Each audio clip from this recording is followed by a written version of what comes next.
Salavat manasını zattır. Allahümme salli. Hey isim Allah, sen Peygamber aleyhissalatu vesselam'a örlüğüne kıyışkan rahmet ver oğar. Ve sallim. Ve sen bizden salamlarda yetiştir oğar. Sen oğar salamatlıkta ver de bakmakum. Oğar da onun ahlilerini de.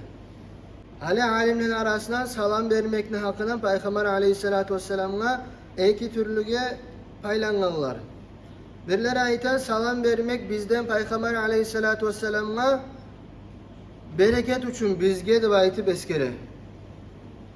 Ay Peygamber aleyhissalatu vesselam'a biz dua etemiz, biz bereket alabız. Birov alimler ayta bu da gire amatik başka zatta var. Peygamber aleyhissalatu vesselam'a salamatlık yoramak.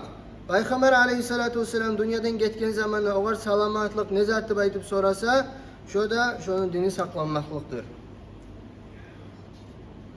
Peygamberimiz sallallahu aleyhi ve sellem başka hadisine ayta İbn Mas'ud radıyallahu anhu'dan gelen "Awlan nasi bi yevmil kıyame aktharuhum aleyya salaten."